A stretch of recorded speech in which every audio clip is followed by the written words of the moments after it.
Take these 12 condoms. Sleep with 12 men. Your wealth will begin with their fall. But be warned, these are no ordinary condoms. Each one carries a curse and a reward. In the heart of the dusty town of Umweje, tucked between rustling yam farms and rusted zinc-roofed homes, lived a girl named Nkiru.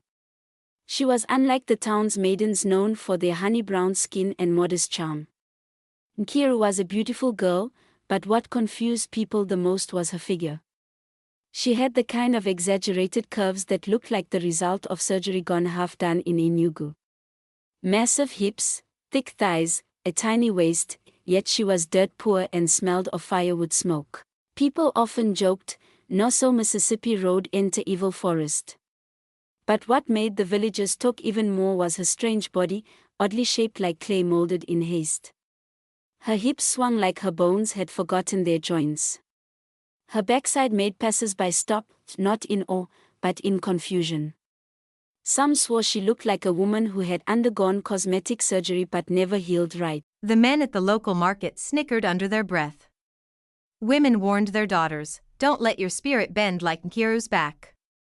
She sold roasted plantains and yam by the roadside. Her hands were always charcoal-stained, and her wrapper forever smelling of smoke.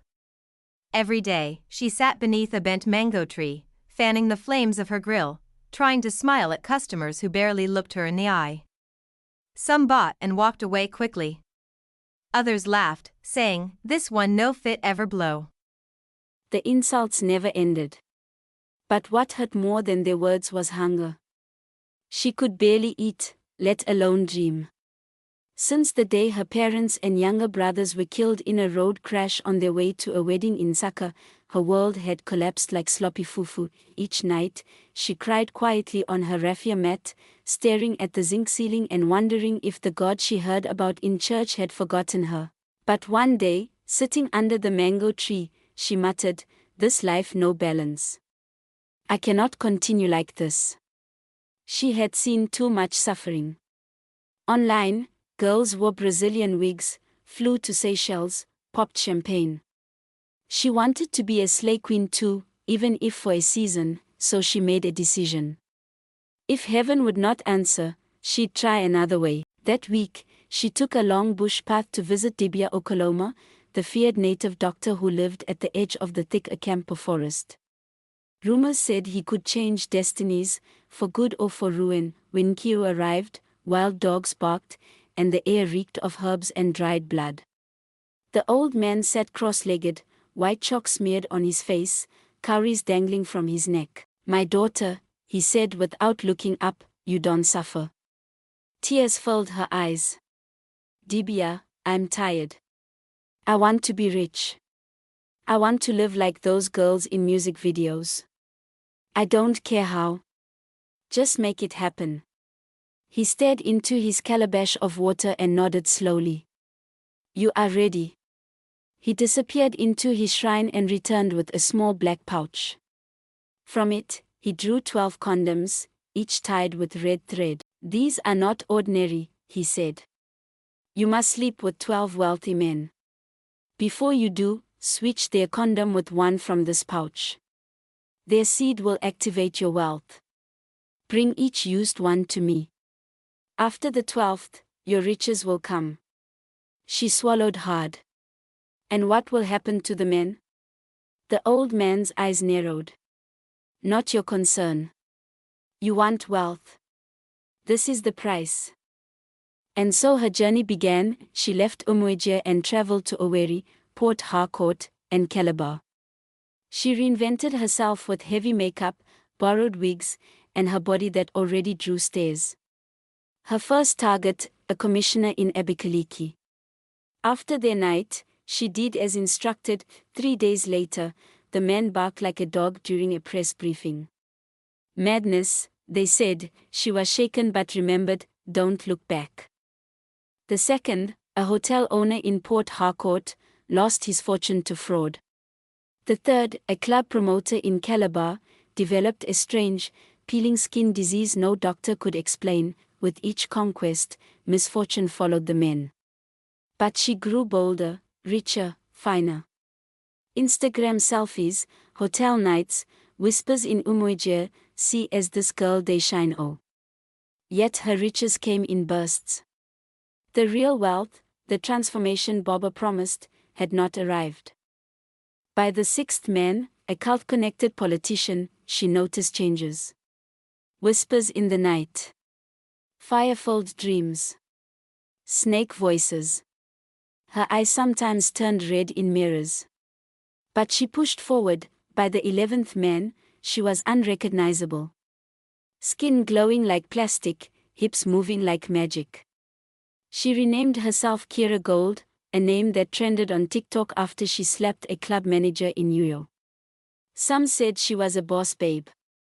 Others said she used heavy jazz, but shadows began to follow her.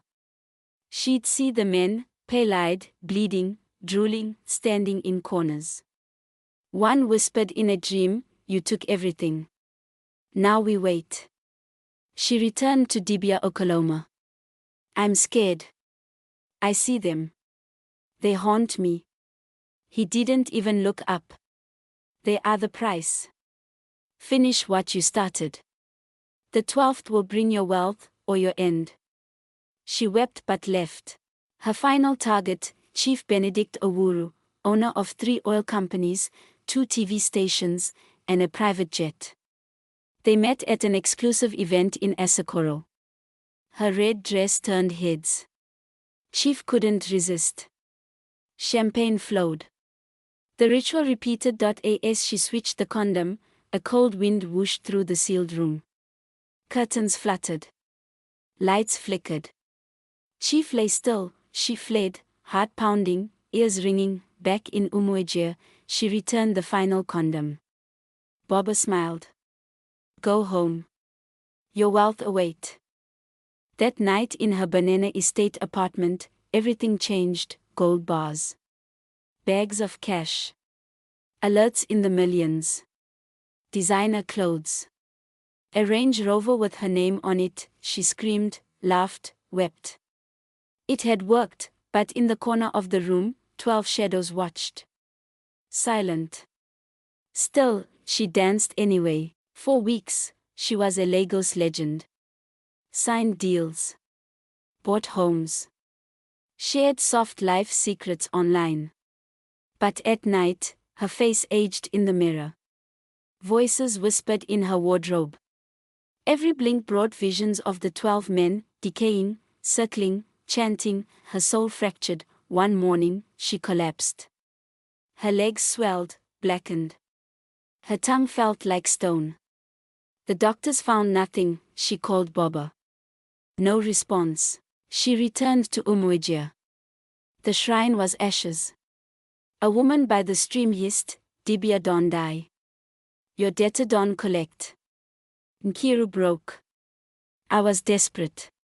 I just wanted to escape poverty." The woman shook her head. "You took what wasn't yours. Now it's your turn to pay."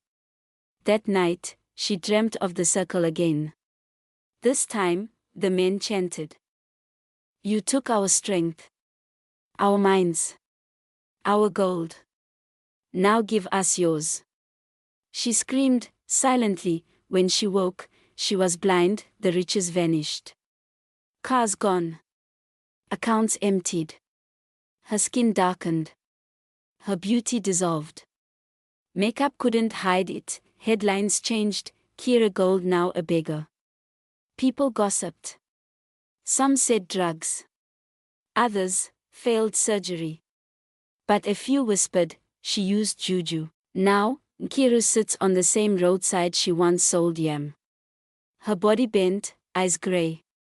She hears them still, 12 shadows, laughing in the wind. Moral lesson: desperation can drive us to dark places. But shortcuts to wealth often come with invisible chains. When you take what you haven't earned, it will eventually take what you cannot afford to lose. True transformation begins with patience, not blood money. The road may be slow, but it is safe. Let those who have ears hear.